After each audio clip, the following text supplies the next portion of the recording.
கன்னிராசி தான். என்ன அந்த 9 12 ராசிகள்லேயும் ரொம்ப கிக்கான ராசி என்னன்னா உங்கள் ராசி தான். ஏன்னா உங்கள் பேர் எப்படி நீங்கள் கன்னிராசி. ஆமாம், பெரிய கன்னிராசி. சும்மா இருக்கிறது, நாங்களே பேச்சுலர் தான் சுற்றின்னு இருக்கோம். ஆனாலும் கன்னிராசி உங்களுக்கு பேர் இருக்குல்ல. ஸோ அந்த கன்னிராசிக்கு 7ஆம் இடத்துல சனி வந்து ப்ளஸ் பண்ண போகிறார். சார், இது வரைக்கும் நீங்கள் யாரை லவ் பண்ணீங்களோ அவங்கள சேர்த்து வைக்க போகிறார். ஏன்னா 7ஆம் வீடுங்கிறது சனி பகவானோட அவருக்கு இதெல்லாம் ரொம்ப பிடிக்கும். சாதி மறுப்பு திருமணம், புரட்சி திருமணம்லாம் ரொம்ப பிடிக்கும். கண்டிப்பாக உங்களுக்கு கல்யாணம் பண்ணிச்சுருவார், கவலையப்படாதீங்க. 7ஆம் வீட்டிலே சனி பகவான் வந்துட்டால் ஃபாரின் தொடர்புகள் எல்லாம் தருகிறார். நிறைய விஷயங்கள், நல்ல விஷயங்கள் செய்ய போகிறார். சூப்பராக இருக்க போகிறீங்க. ஃபாரின் போக போகிறீங்க. உங்கள் ப்ராடக்ட் ஏதாவது இருந்தால் எக்ஸ்போர்ட் பண்ண போகிறீங்க. 7ல் இருக்கிற சனி பகவான் உங்களுக்கு 10ஆம் வீட்டை பார்க்கிறார். மிகப்பெரிய விஷயமே அதான்.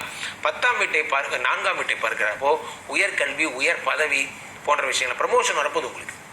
நீங்கள் இந்த பதிவை பார்த்து முடிக்கிறப்பே உங்களுக்கு ப்ரமோஷன் டைப் ஆகிட்டு இருக்கும். கவலைப்படாதீங்க, செம்மையாக இருக்க போகிறீங்க. இனிமேல் தான் மாசா கெத்தாக இருக்க போகிறீங்க. அதே மாதிரி சனி பகவான் உடம்பை பார்க்குறார். சனி பகவான் உடம்பை பார்க்கும்போது என்ன ஆகுதுன்னா, அந்த உடம்புல இருக்கக்கூடிய வியாதிகள் நான் சொன்னதான் run run run run run ஓடுங்க ஓடுங்க. ஃபஸ்ட்டு 9ஆம் இடத்தை பார்த்தார், லக்கை கொடுத்தார். லக்கை கொடுக்கும்போதே தெரியும், அதாவது ப்ரமோஷன் கொடுத்தா தான் லக்கு வரும், லக்கு வந்தால் தான் ப்ரமோஷன் வரும். நேற்று வரைக்கும் அசிஸ்டன்ட் மேனேஜரு, இன்னிலேருந்து நான் தான் சீனியர் மேனேஜரு அப்படிங்கிற மாதிரி அவர் ரிசைன் பண்ணிட்டு போயிட்டார்.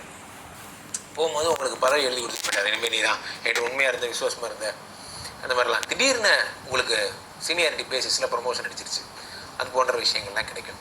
அந்த மாதிரி 4ஆம் வீட்டை சனி பகவான் பார்க்கும் பொழுது உயர்கல்வி, உயர் பதவி போன்றவற்றை சனி பகவான் பார்ப்பதால் அடுத்த லெவல் ஃபாரினில் போய் படிக்கிறவங்க, சில பேருக்கு லண்டனில் போய் படிக்கணும்னு தோணும், அதுன்னு தோணும், இதுன்னு தோணும், எல்லாம் நடக்கும்.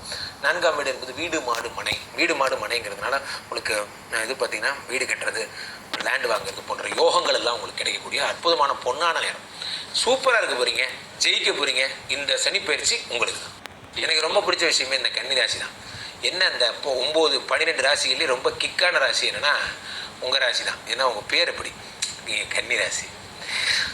ஆமாம், பெரிய கன்னிராசி. சும்மா இருக்கிறது, நாங்களே பேச்சுலர் தான் சுற்றின்னு இருக்கோம். ஆனாலும் கன்னிராசின்னு ஒரு பேர் இருக்கு.